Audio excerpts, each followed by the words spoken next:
As you're building your lifestyle business, you'll be creating lots of products and services that hopefully people will buy. But what happens when they don't? How do you create sales from a product or service that no one seems to want? We'll talk about all that and more in today's episode of Vision of Success TV.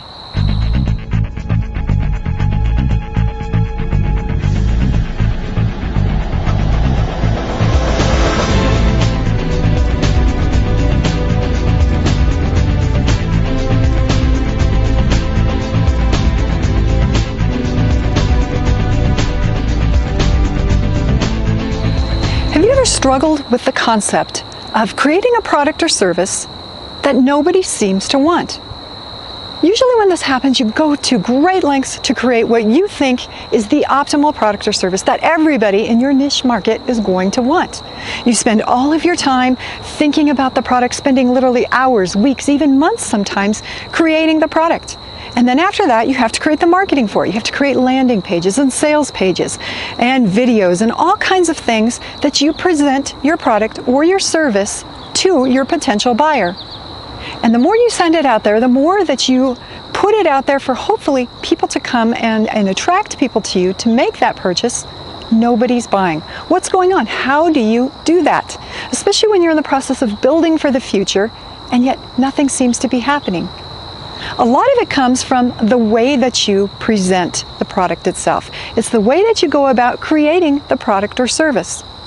In many cases, what you do is you look at your niche market, you take a look at what you think your optimal customer wants to buy. What you think your customer wants to buy and what your customer actually chooses to buy are two different things. And there's one great big way that you can prevent creating a product or creating a service that ultimately your customer is going to say, no, I don't want any part of that. I don't want to purchase that. And it all comes down to surveying them, to asking people what they truly want.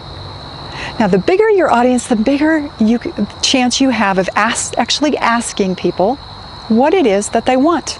And there are all kinds of survey programs out there that you can use, a lot of them even for free, like SurveyMonkey, that you can go out and you can ask your potential customer what it is you want. What is your biggest problem?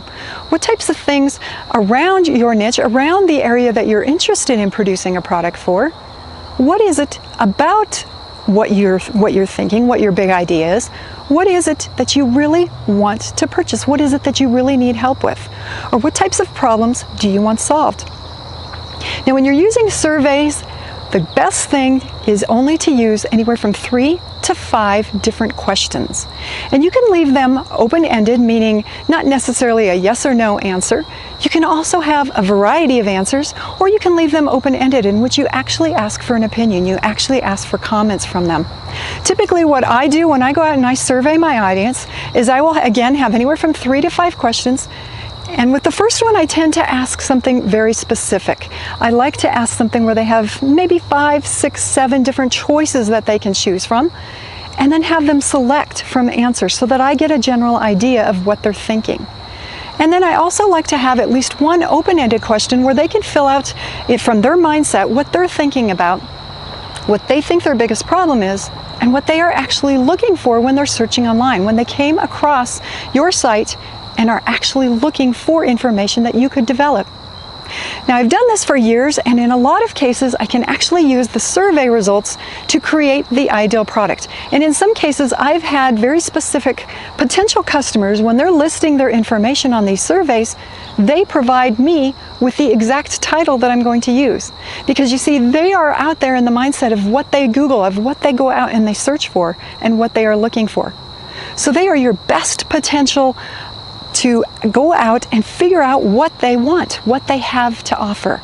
And once you can get in that mindset, once you can take that information and build from a slightly different angle, again, you can still use your concepts, you can still use your ideas, but you're flipping it around in such a way that they are looking for it, that you have this pool of people, of potential customers that want what you're creating.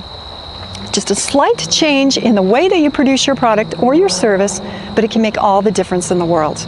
And I guarantee you, your big idea is going to blossom just by incorporating this very simple strategy. Now, you don't need a lot of people to survey. In many cases, even 50 to 100 people will give you everything you need to know to create your first or your second or even your third product or your service. Give it a try. I know you're going to love it. Now, if you like this tip, I welcome you to sign up right here for my weekly edition of Vision of Success newsletter and my Vision of Success TV so that you can see tips every single week to help you build your big idea into a profitable business. We'll see you next week. Bye-bye.